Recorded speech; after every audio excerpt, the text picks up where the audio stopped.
Tout autre chose, et je vous en parlais en titre, on en parle comme l'une des découvertes les plus spectaculaires et les plus révolutionnaires en matière médicale. Je veux parler des cellules souches. C'est désormais une activité économique à part entière en France. Le Parlement l'a autorisé mi-juillet sous le contrôle de l'Agence de la biomédecine et la décision a été validée par le Conseil constitutionnel début août. 5 projets de traitement des maladies cardiaques, du cancer de la peau et du diabète sont en cours. Mais alors comment fonctionne la thérapie cellulaire ? Avant d'en parler avec notre invité, chercheur, voyez ce reportage. Un laboratoire et une usine à la fois. Ces biologistes manipulent des cellules humaines destinées à réparer un organe malade. C'est la thérapie cellulaire. Pratiquée ici pour la première fois à l'échelle industrielle. Avec ce laboratoire public de 80 millions d'euros, la France part à la conquête de la médecine de demain. Le marché de la thérapie cellulaire est un marché en pleine émergence. C'est une réserve de croissance considérable. Il progresse de 20 à 40% par an. Si on veut être le leader demain, il faut investir aujourd'hui. En effet, de 500 millions d'euros en 2012, le marché de la thérapie cellulaire devrait grimper à 5 milliards en 2015, 10 milliards en 2020. Ici, on fait du sur-mesure. Le principe est de guérir un malade avec ses propres cellules. 5 projets de traitement sont en cours. Ils concernent les maladies cardiaques, le cancer de la peau ou encore le diabète. Nous avons choisi de commencer par des maladies toujours très graves, en fait rares, voire très rares. Donc c'est quelques centaines de patients par maladie en France.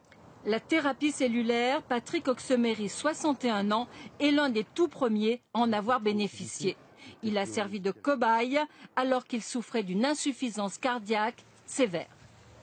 Il y a 3 ans, je n'aurais pas marché jusqu'ici. C'est pratiquement certain. Hein. Et en pire, c'est que je n'aurais pas remonté cette côte. Pour le petit faux plat qu'il y a. Ça, je l'ai vécu. Et donc, pour moi, maintenant, c'est presque revenu à la normale. Voici son cœur. En mauve, la partie abîmée, suite à une artère bouchée. Des cellules de moelle osseuse lui ont été prélevées, puis mises en culture et réinjectées pour réparer la partie malade. Au CHU de Toulouse, 10 patients ont déjà bénéficié de cette thérapie. 8 d'entre eux vont bien. Un espoir pour les milliers d'insuffisants cardiaques.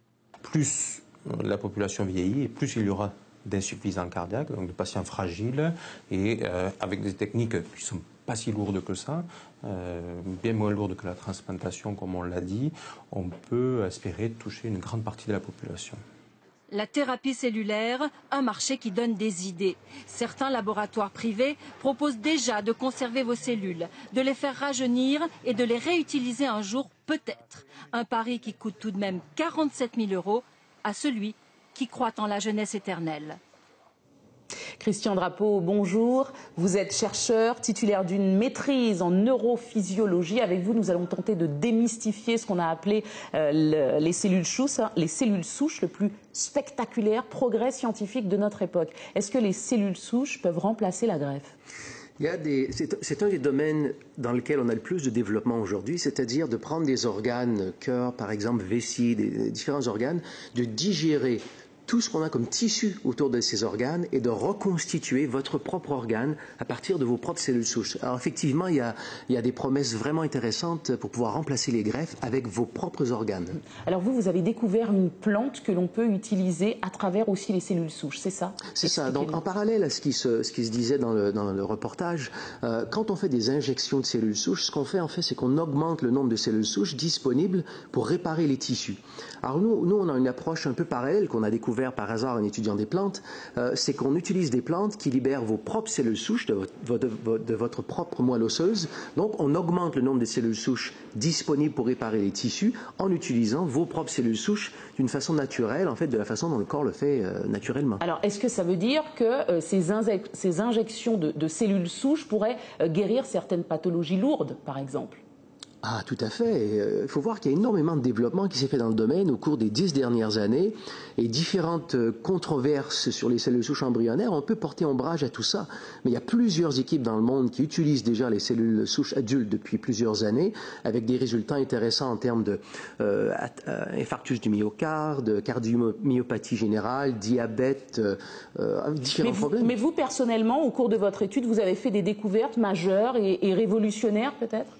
On a découvert différentes plantes comme ça qui ont un effet au niveau des cellules souches, en libérant les cellules souches, en facilitant leur migration au niveau des tissus, et on a des résultats comparables à ce que d'autres équipes ont obtenu par injection, c'est-à-dire justement des améliorations vraiment marquées en cas de cardiomyopathie, par exemple. Oui. Des gens qui étaient sur des listes de transplantation cardiaque et puis 2-3 mois après se retrouvent avec des vies tout à fait normales.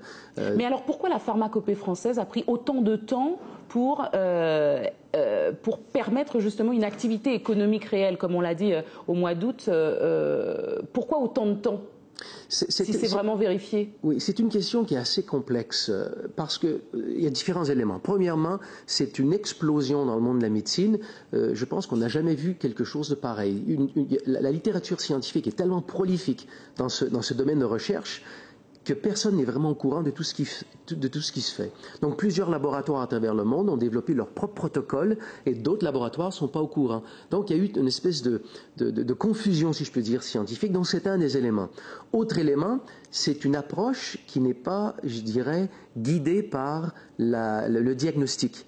C'est pas guidé par un Parkinson ou un Alzheimer ou un diabète, c'est guidé par un phénomène physiologique du rôle des cellules souches dans le corps. Donc du coup, ça rentre pas bien dans la conception médicale traditionnelle. Donc il y a différents éléments qui ont fait en sorte que ça a tardé un peu à démarrer, mais c'est déjà utilisé depuis plusieurs années. Vous organisez une conférence dimanche. Dimanche, ici à Madiana en Martinique et en Guadeloupe samedi, justement sur tous ces sujets.